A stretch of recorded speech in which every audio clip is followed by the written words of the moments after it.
Hey, my friends, this is the art of prepping. So I'm out in the woods. It's very quiet right now.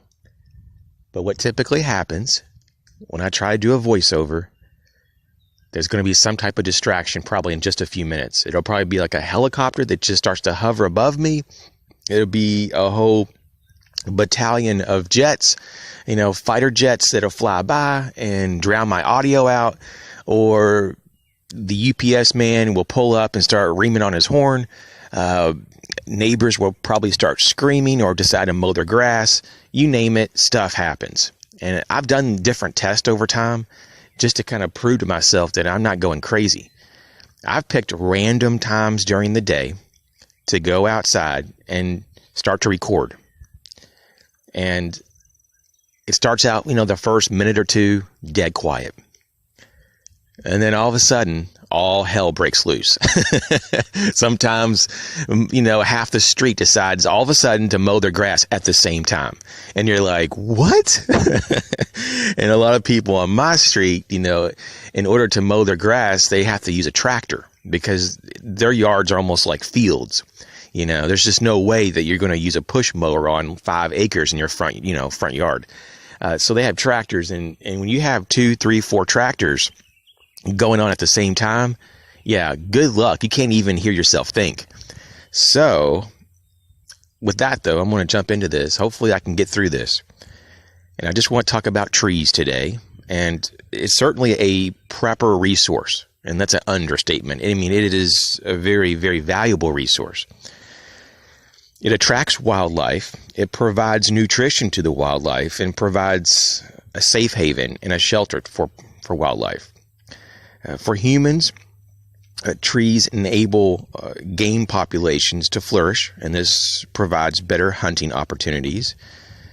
It also can be used as firewood. I mean, it's not always desirable to cut a tree down. I'm not a tree hugger, but at the same time, I try to preserve the environment.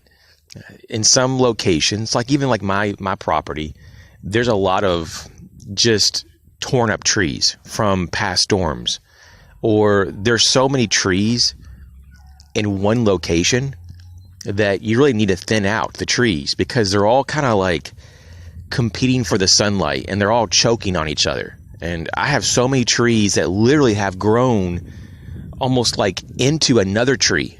It's bizarre just because there's so much density in some of the locations on the property when it comes to the tree placement. Trees can be material for building. It can provide shade and food for humans as well. It could be nuts, seeds, fruits, bark. Trees are an indicator of soil types and rainfall amounts. I mean, if you think about it, some trees can only grow in certain environments, and that would include soil. And some trees also require so much, rainfall for the tree to actually be able to survive. Trees reduce erosion. If you think about that, if you don't have all these root systems holding some of the dirt together, it could just, wash right out. Trees also are useful as a windbreaker. I mean, I have different parts of the property that I just left it alone when I first moved here. I cleaned out a couple of spots just so I can have a living space and put a house. But I kept in the front a whole row of trees, very dense row of trees. And it really does reduce the felt wind at different times of the year, especially when it gets really cold, like during winter and there's a big, a high wind, activity going on. You can really mitigate a lot of that by having natural wind breaks from just tree lines. Next, I would have to say that in some trees, it's been found that they have natural medicines, especially in the bark. Also, trees filter the air and add oxygen. Trees are a natural barrier, or it could be used as part of a fencing. I mean, even on my property, I have some trees that have some barbed wire put on them, just to keep out animals in certain parts of the property.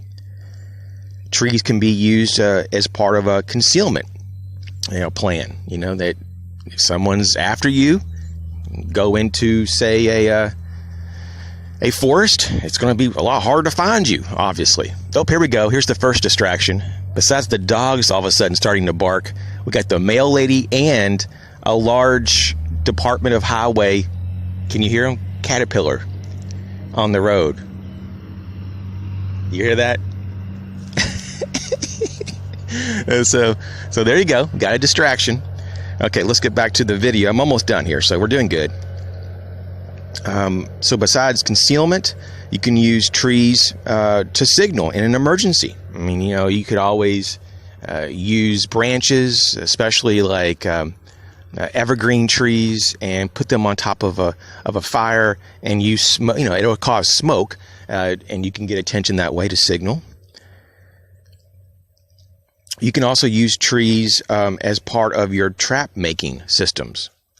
A lot of times you would just use a branch, or most commonly though, like a sapling that you can bend down. Saplings about of an inch in width or less, and that are flexible, and you can bend down and use it as a spring trap, for example. And so that's pretty much what I have here, as some ideas. And of course, this is not even scratching the surface of what trees can be used for, but I just thought maybe we could start thinking about these things. A lot of people talk about trees when they're into preparedness, and I think it's a great thing, especially as a food source. But there's a lot of other things besides just planting some trees so that you can have some fruit or nuts. There's a lot of things that are involved there. And so it's always good to kind of look into detail with different topics. And on my property, I have a lot of oak and walnut. I mean, it's almost like every other tree is one of the two.